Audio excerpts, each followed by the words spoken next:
5월 25일 월요일. 멈춰도 괜찮습니다. 최근 미국 로스앤젤레스에서 개최된 LA 마라톤에서 이례적인 규칙이 등장했습니다. 당일 기온이 28도까지 오를 것으로 예상되자 주최 측은 18마일 지점에서 코스를 빠져나와도 완주 메달을 주기로 했습니다. 끝까지 뛰지 않았는데 메달을 받는 것은 마라톤의 의미를 훼손한다는 비판도 나왔습니다. 그러나 한편으로는 이런 물음도 생깁니다. 과연 무리하게 결승선까지 달리는 것만이 진정한 완주일까요? 우리의 신앙 여정도 이와 닮아 있습니다. 때로 하나님은 우리에게 멈춤을 허락하시고 때로는 다시 달리도록 이끄십니다. 기진맥진한 엘리야에게 천사를 보내어 먹이고 쉬게 하셨던 하나님은 그를 책망하지 않으셨습니다. 다만 회복시키셨습니다. 쓰러질 때까지 버티는 것이 충성이 아닙니다. 하나님 안에서 넘어지고 일어서며 끝까지 걸어가는 것이 참된 충성입니다. 지혜로운 멈춤은 포기가 아니라 숨을 고르고 다시 나아가기 위한 준비입니다. 하나님은 오늘도 우리의 지친 발걸음을 외면하지 않으십니다. 오늘의 말씀. 여호와의 천사가 또 다시 와서 어루만지며 이르되 일어나 먹으라. 내가 갈 길을 다 가지 못할까 하노라 하는지라.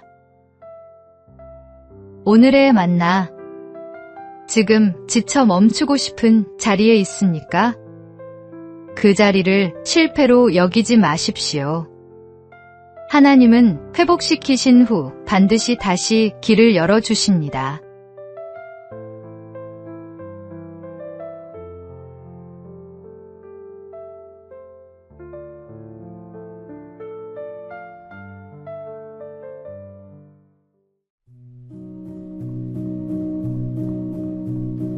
(5월 26일) 화요일. 단번에 끊어주시는 하나님. 사츠키는 한국의 래퍼였습니다. 무대 위에서는 음악으로 군중을 사로잡았지만 무대 아래에서는 서서히 무너지고 있었습니다. 집중이 잘 되는 약이라는 말에 속아 펜타닐을 처음 접한 것이 시작이었습니다. 중독이 깊어지면서 심정지가 4차례나 찾아왔고 죽음의 문턱을 4번씩이나 넘나들면서도 약을 끊을 수 없었습니다.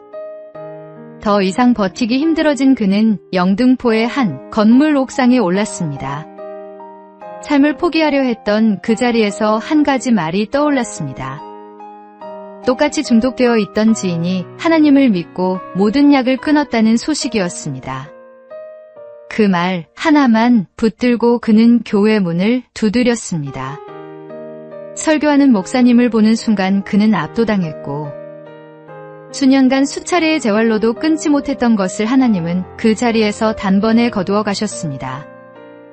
그는 이후 래퍼 활동을 접고 마약 중독의 심각성을 알리는 간증자로 살고 있습니다.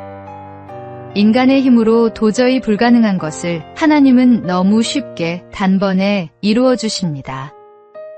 흉악의 결박도 끊으시는 하나님을 믿으십시오. 오늘의 말씀. 그러므로 아들이 너희를 자유롭게 하면 너희가 참으로 자유로우리라. 오늘의 만나. 당신이 혼자 힘으로 끊지 못하는 것이 있다면 하나님께 가져가십시오. 그분은 단번에 자유를 주시는 분입니다.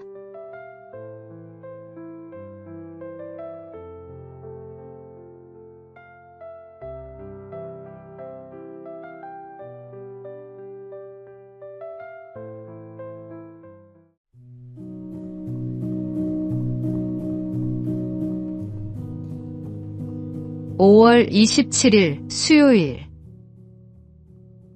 향기 나는 진흙. 한 나그네가 길을 걷다 향기를 풍기는 진흙 한 덩이를 발견했습니다. 나그네가 물었습니다. 내가 바그다드의 진주냐? 진흙은 아니라고 대답했습니다. 그럼 인도의 사향이냐? 역시 아니라고 했습니다. 그렇다면 너는 무엇이냐? 진흙은 그저 평범한 흙덩이일 뿐이라고 했습니다.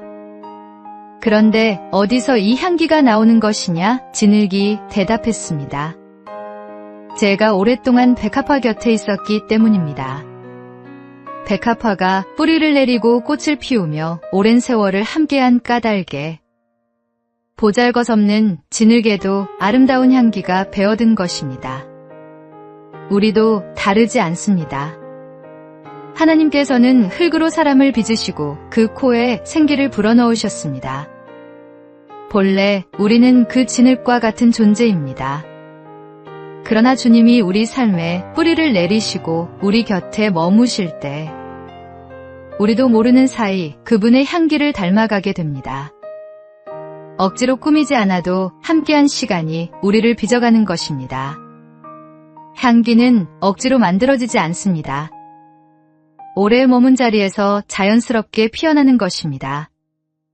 매일 말씀 앞에 서고 기도 가운데 주님과 동행할 때 우리의 삶은 어느새 주변을 살리는 향기가 됩니다. 오늘 하루 누군가에게 그리스도의 향기를 전하는 삶이 되십시오. 오늘의 말씀. 우리는 구원받는 자들에게나 망하는 자들에게나 하나님 앞에서 그리스도의 향기니. 오늘의 만나.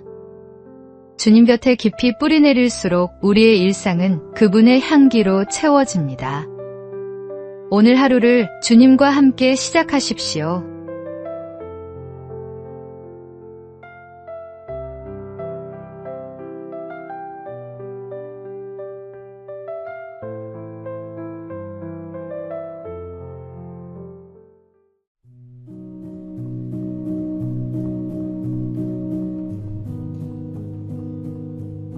(5월 28일) 목요일.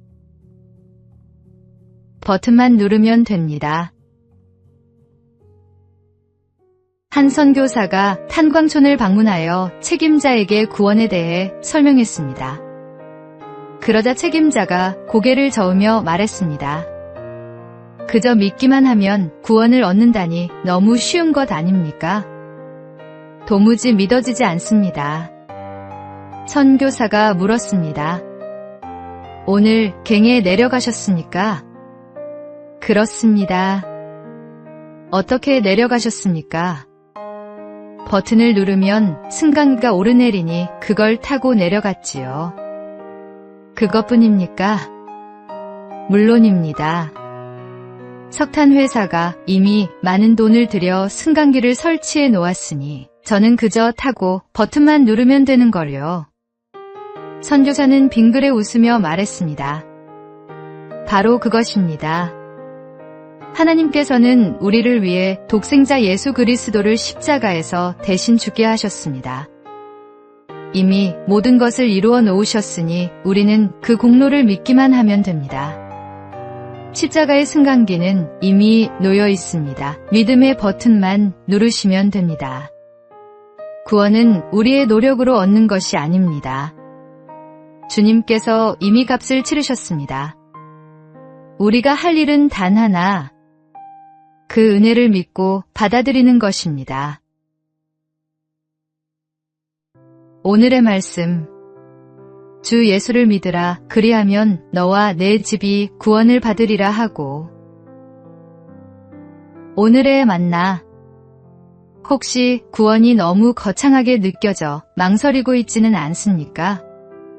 주님은 이미 모든 것을 준비해 두셨습니다. 오늘 그 믿음의 버튼을 누르십시오.